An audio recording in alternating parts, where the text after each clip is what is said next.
Hello friends, welcome back to our channel. இந்த வீடியோவில் என்ன பார்க்க போகிறோம் பார்த்தீங்கன்னாக்கா 6ஆம் வகுப்பு அறிவியல் பருவம் 3ல் இருக்கக்கூடிய உங்களுக்கு தெரியுமான்றதை தான் பார்க்க போகிறோம். உங்களுக்கு தெரியுமான்ற பகுதியிலிருந்து அதிகப்படியான கேள்விகள் கேட்க வாய்ப்பு இருக்குது. அதனால் வீடியோ முழுமையாக பாருங்கள். பிடிச்சிருந்தால் லைக் பண்ணுங்கள், ஃப்ரெண்ட்ஸுக்கு ஷேர் பண்ணுங்கள். இது வரைக்கும் நம்ம சேனலை சப்ஸ்கிரைப் பண்ணாதவங்க மறக்காமல் சப்ஸ்கிரைப் பண்ணிவிடுங்க. வாங்க வீடியோக்குள்ளே போகலாம். பொதுவான வளிமண்டல அழுத்தத்தில் நீரானது 0 டிகிரி செல்சியஸ் வெப்பநிலையில் பனிக்கட்டியாக உறைகிறது. ஒவ்வொரு வருடமும் மார்ச் 22ஆம் தேதி உலக நீர் தினமாக கொண்டாடப்படுகிறது. 0 டிகிரி செல்சியஸ்ல பார்த்தீங்கன்னாக்கா நீர் என்ன ஆகுதுன்னா பனிக்கட்டியாக மாறுதுன்னு சொல்றாங்க. மார்ச் 22 பார்த்தீங்கன்னாக்கா உலக நீர் தினம் கொண்டாடப்படுகிறது. காந்தத்தின் திசை காட்டும் பண்பு பல ஆண்டுகளாக திசையை அறிய பயன்படுத்தப்பட்டு வருகிறது.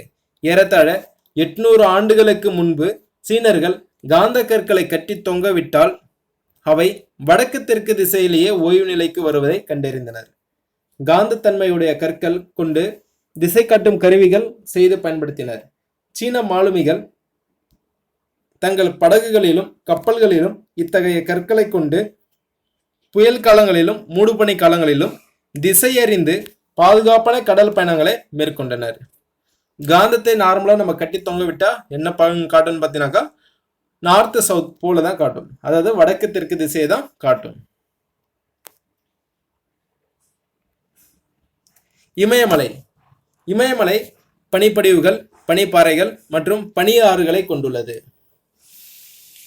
ஆசியாவின் முக்கிய ஆறுகளில் 10 பெரிய ஆறுகள் இமயமலையில் இருந்து தொடங்கி பாய்கின்றன. ஏறக்குறைய 100 கோடி மக்களின் வாழ்வாதாரமான நீர் தேவையை இவ்வாறுகள் பூர்த்தி செய்கிறது. கைபேசி, குறுந்தகடு, கணினி போன்றவற்றிற்கு அருகில் காந்தங்களை வைத்தால் காந்தங்கள் அதன் காந்தத்தன்மையை இழந்துவிடும். அந்த பொருள்களுக்கும் பாதிப்பு உள்ளாகும். நீரின் கன அளவினை லிட்டர் மற்றும் மில்லி லிட்டர் போன்ற அலகால் அளக்கலாம். கேலன் என்பதும் நீரின் கன அளவினை அளக்கக்கூடிய அலகாகும். ஒரு கேலன் என்பது 3.785 லிட்டர் ஆகும். நீர்த்தேக்கங்களில் உள்ள நீரின் அளவினை டிஎம்சி பார் ஃபீட் என்ற அலகால் அளக்கப்படுகின்றது. அணைக்கட்டுகளில் இருந்து திறக்கப்படும் நீரின் அளவு கியூசெக், அதாவது கனஅடி பெர் வினாடி என்ற அலகால் அளக்கப்படுகிறது. நீரோட கன அளவு பார்த்தீங்கன்னாக்கா லிட்டர், மில்லி லிட்டர்லையும் அளக்கலாம். கேலன் என்பதும் ஒரு அலகுன்னு சொல்றாங்க. ஒரு கேலன் என்பது 3.785 லிட்டர். நீர்த்தேக்கங்களில் இருக்கக்கூடிய நீரின் அளவினை டிஎம்சி என்ற அலகால் சொல்லுவாங்க. அதே போல் அணைக்கட்டிலேருந்து தண்ணி திறந்தானாக்கா கனஅடி பெர் வினாடிக்கு எவ்வளோ போகுதுன்றத சொல்லுவாங்க. நீரானது மண்ணில் உள்ள உப்புகள், தாது பொருட்களை தன்னுடன் கரைத்து எடுத்துச் செல்கின்றது. இந்த உப்புகளும் தாதுக்களும் கடல்கள் மற்றும் பெருங்கடல்களில் லட்சக்கணக்கான ஆண்டுகளாக படிந்து வருகிறது. கடலின் அடியில் காணப்படும் எரிமலைகளும் கடல் நீருடன் உப்பினை சேர்க்கின்றன. அதிகளவு கரைபொருள் கரைந்துள்ள நீரினை நம்மால் பயன்படுத்தவோ அல்லது பருகவோ இயலாது. இத்தகைய நீரினை நாம் உப்பு நீர் என்று அழைக்கிறோம். நீர்வாழ் விலங்குகள். பனிக்காலங்களில் குளிர்ந்த நாடுகளில் ஏரிகள் மற்றும் குளங்கள் குளிர்ச்சியடைந்து நீரின் மேற்பரப்பில் திண்ம நிலை பனிப்படலங்கள் உருவாகின்றன. இருந்தபோதிலும் பனிப்படலத்திற்கு கீழ் வசிக்கும் நீர்வாழ் விலங்குகள் இறப்பதில்லை. ஏனெனில் மிதக்கும் பனிப்படலமானது ஒரு பாதுகாப்பு படலமாக செயல்பட்டு நீரிலிருந்து வெப்பம் வெளியேறுவதை அனுமதிப்பதில்லை. எனவே நீரின் மேற்பரப்பு மட்டுமே குளிர்ச்சியடைந்து பனியாக மாறுகின்றது. இக்காரணங்கள் நீர்வாழ் விலங்குகளுக்கு சாதகமாக அமைந்து அவை உயிர் வாழ உதவுகின்றன. கூவம் ஒரு முகத்துவாரம். முகத்துவாரம் என்பது நீர்நிலைகள் கடலை சந்திக்கும் ஈரநிலங்களுக்கு முகத்துவாரம் என்று பெயர். இது நிலத்திலிருந்து நன்னீரும் கடலில் இருந்து உப்பு நீரும் சந்திக்கும் இடமாகும். சில தனித்தன்மையான தாவரம் மற்றும் விலங்கு வகைகளுக்கு உறைவிடமாக முகத்துவாரம் அமைகின்றது. சதுப்பு நிலங்கள். சதுப்பு நிலங்கள் என்பவை ஈரப்பதம் நிறைந்த காடுகள் ஆகும். அவை பெரிய ஆறுகளை சார்ந்தோ அல்லது பெரிய ஏரிகளின் கரைகளிலோ காணப்படும். சதுப்பு நில நீர் நன்னீராகவோ ஓர்ப்பு நீராகவோ அல்லது கடல் நீராகவோ இருக்கலாம். உயிரினங்களுக்கு நன்னீரையும் ஆக்சிஜனை அளிப்பதில் சதுப்பு நிலங்கள் முக்கிய பங்கினை வகிக்கின்றன. சிதம்பரத்தினை அடுத்த பிச்சாவரம் சதுப்பு நிலக்காடுகள், முத்துப்பேட்டை சதுப்பு நிலக்காடுகள், சென்னையில் உள்ள பள்ளிக்கரணை சதுப்பு நிலம், காஞ்சிபுரத்தில் உள்ள செம்பரம்பாக்கம் சதுப்பு நிலம் ஆகியவை தமிழ்நாட்டில் உள்ள சில சதுப்பு நிலங்கள் ஆகும். சதுப்பு நிலனாக்கா ஈரப்பதம் நிறைந்த காடுகள்னு சொல்றாங்க. அது எங்கனாக்கா பெரிய ஆற்றங்கரையோ இல்லை பெரிய ஆறுகளை சார்ந்தோ அல்லது பெரிய ஏரி கரையிலையோ காணப்படலாம்னு சொல்றாங்க. இது பார்த்தீங்கன்னாக்கா நன்னீராகவும் இருக்கலாம், உப்பு நீராகவும் இருக்கலாம், இல்லைன்னா கடல் நீராக கூட இருக்கலாம்னு சொல்றாங்க. நவீன வேதியியல் புரட்சியை ஏற்படுத்தியவர் என லவாசியர் போற்றப்படுகிறார். வெங்காயத்தினை நறுக்கும் பொழுது கண்களில் எரிச்சலுடன் கண்ணீர் வருவது ஏன்? வெங்காயத்தினை நறுக்கும் பொழுது நம்மில் பலருக்கு கண்களில் எரிச்சலுடன் கண்ணீர் வருவதற்கான காரணம் அதில் அமைந்துள்ள புரோப்பேன் தயால் எஸ் ஆக்சைடு என்னும் வேதிப்பொருளாகும். இது எளிதில் ஆவியாகக்கூடியது. வெங்காயத்தை வெட்டும் பொழுது சில செல்கள் சிதைந்து இந்த வேதிப்பொருள் வெளிப்படும். எளிதில் ஆவியாகி உடனே கண்களை சென்றடைந்து எரிச்சல் ஏற்படுத்தி கண்ணீர் தூண்டும். வெங்காயத்தை நசுக்கினால் கூடுதல் செல்கள் உடைந்து இந்த வேதிப்பொருள் அதிகமாக வெளிப்படும். இன்னும் அதிகமாக கண்ணீர் வரும். மண்புழுக்கள் உயிரி கழிவுகள் அனைத்தையும் உணவாக உண்டு செரித்து வெளியேற்றுகின்றன. இத்தகைய மண் செழிப்பான தாவர வளர்ச்சிக்கு உதவுகிறது. இவ்வாறு மண்புழு விவசாயத்திற்கு பல்வேறு வகைகளில் உதவுவதால் இது உழவனின் நண்பன் என அழைக்கப்படுகிறது. மண்புழு பார்த்தீங்கன்னாக்கா உழவனின் நண்பன் என அழைக்கப்படுகிறது. இங்கிலாந்து நாட்டைச் சேர்ந்த வில்லியம் ஆஸ்பிடின் என்பவர் 1824ஆம் ஆண்டு முதலில் சிமெண்டை கண்டுபிடித்தார். இது இங்கிலாந்து நாட்டில் உள்ள போர்ட்லேண்ட் என்னும் இடத்தில் கிடைக்கும் சுண்ணாம்பு கல்லின் தன்மையை ஒத்திருந்ததால் போர்ட்லேண்ட் சிமெண்ட் என்று அழைக்கப்படுகிறது. நீர்வாழ் காட்சியகம் அக்யூரியம் மீன்கள், பிற நீர்வாழ் உயிரினங்கள் மற்றும் நீர்வாழ் தாவரங்களை பராமரிக்கும் இடம் நீர்வாழ் காட்சியகம், அதாவது அக்யூரியம் எனப்படுகிறது. இது ஒரு சிறிய தொட்டியாகவோ அல்லது பல பெரிய தொட்டிகள் வைக்கப்பட்ட ஒரு கட்டிடமாகவோ இருக்கலாம்.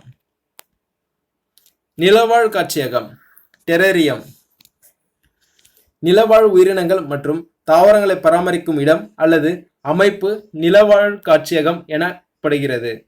இங்கு இயற்கையான சூழ்நிலை மண்டலத்தை போல வடிவமைக்கப்பட்டு கட்டுப்படுத்தப்பட்ட சூழலில் விலங்குகள், தாவரங்கள் காட்சிப்படுத்தப்படுகின்றன.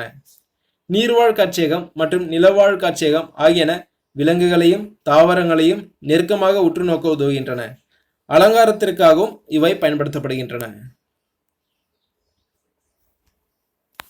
படைப்பாக்க மறுபயன்பாடு படைப்பாக்க மறுபயன்பாடு அல்லது உயர் சுழற்சி என்பது கழிவுப் பொருட்கள் அல்லது தேவையற்ற பொருட்களை உயர்தரமான மற்றும் சுற்றுச்சூழல் மதிப்புடைய பொருள்களாக மாற்றி பயன்படுத்துதல் ஆகும். நாம் ஒரு பொருளை உயர் சுழற்சி செய்யும் பொழுது அதற்கு நாம் வேறு பயன்பாட்டினை தருகிறோம். எடுத்துக்காட்டு, பயன்படுத்திய டயர்களை அமரும் நாற்காலியாக மாற்றுதல், பயன்படுத்திய நெகிழி பாட்டில்களை பேனா தாங்கிகளாக உருவாக்குதல் போன்றவை படைப்பாக்க மறுபயன்பாடாகும். உலகளவில் தினந்தோறும் ஒவ்வொரு மனிதனும் உருவாகும் கழிவுகளின் அளவு எவ்வளவு தெரியுமா? இந்தியாவில் ஒவ்வொருவரும் உருவாக்கும் கழிவுகளின் சராசரி அளவு 0.45 கிலோகிராம். இது ஒப்பிடுகையில் குறைவான அளவாக இருந்தாலும் மக்கள் தொகை அதிகம் உள்ள இந்திய நாட்டு மக்களினால் உருவாக்கப்படும் மொத்த கழிவுகள் கருத்தில் கொண்டால் ஏராளமாகும். ஒவ்வொரு நாளும் 532 மில்லியன் கிலோ திடக்கழிவுகள் இந்தியாவில் உற்பத்தி செய்யப்படுகிறது. கென்யாவில் பார்த்தீங்கன்னாக்கா 0.30 கிராமும், இந்தியா பார்த்தீங்கன்னா 0.45 கிலோகிராமும், சீனா பார்த்தீங்கன்னாக்கா 0.5 கிலோகிராமும், அதிகபட்சமாக அமெரிக்க ஐக்கிய நாடுகள் பார்த்தீங்கன்னா 2.50 கிலோகிராம் கழிவுகள் ஒவ்வொரு மனிதனும் உருவாக்குறாங்க. உலகளவில் கனிகள் மற்றும் காய்கறிகள் உற்பத்தியில் இந்தியா 2வது இடத்தை வகிக்கிறது. உலக உணவு தினம் அக்டோபர் 16 அனைவருக்கும் உணவு பாதுகாப்பினையும் சத்துணவின் தேவையையும் வலியுறுத்தி இந்நாள் கடைபிடிக்கப்படுகிறது. இந்தியாவில் மேற்கு வங்காளம், அஸ்ஸாம், ஒடிசா, பீகார், உத்தரப்பிரதேசம் மற்றும் திரிபுரா, மேகாலயா ஆகிய 7 மாநிலங்களில் சன்னல் பயிரிடப்படுகிறது. மேற்கு வங்காளம் மற்றும் இந்திய சன்னல் உற்பத்தியில் 50 விழுக்காடு உற்பத்தி செய்யப்படுகிறது. அதிகபட்சமாக எங்கே பண்ணுறான்னு பார்த்தீங்கன்னாக்கா மேற்கு வங்காளத்தில் தான் பண்ணுறாங்க. எவ்வளோனா 50%. மரக்கட்டைகளில் இருந்து மெல்லிதாக சீவி எடுக்கப்படுகின்ற மரத்தகடுகளை உரிய வகையில் ஒன்றின் மேலொன்று அடுக்கடுக்காக ஒட்டி உருவாக்கப்படுவதே ஒட்டு பலகை, அதாவது பிளைவுட். இது ஒரு வகை கூட்டு மரப்பலகையாகும். பாலக்கீரை. மூட்டு முடக்குவாதம் என்பது அனைத்து வயதினருக்கும் மூட்டு மற்றும் முழங்கால் பாதிப்பினை ஏற்படுத்தும் ஒரு நோயாகும். இந்த நோய்க்கான மருந்தினை பாலக்கீரையிலிருந்து தற்போது மத்திய மருந்து ஆராய்ச்சி நிறுவனமான CDRI, அதாவது சென்ட்ரல் ட்ரக் ரிசர்ச் இன்ஸ்டிடியூட், எங்க இருக்குன்னு பார்த்தீங்கன்னா லக்னோ, விஞ்ஞானிகள் நானோ உருவாக்கத்தின் அதாவது நானோ ஃபார்முலேஷன் மூலம் உருவாக்கியுள்ளனர். பாலக்கீரை எதுக்கு பயன்படுதுன்னு பார்த்தீங்கன்னாக்கா மூட்டு முடக்குவாத நோயை சரிப்படுத்த பயன்படுத்தப்படுகிறது. இணையம் பயன்பாட்டிற்கு வருவதற்கு முன்பே மின்னஞ்சல் பயன்பாட்டில் இருந்தது. இன்டர்நெட் வருவதற்கு முன்னே நமக்கு என்ன இருந்ததுனாக்கா இமெயில் இருந்ததுன்னு சொல்றாங்க. தேங்க்யூ ஃபார் வாட்சிங். வீடியோ பிடிச்சிருந்தா லைக் பண்ணுங்க, ஃப்ரெண்ட்ஸுக்கு ஷேர் பண்ணுங்க. இது வரைக்கும் நம்ம சேனலை சப்ஸ்கிரைப் பண்ணாதவங்க மறக்காம சப்ஸ்கிரைப் பண்ணிடுங்க. நன்றி.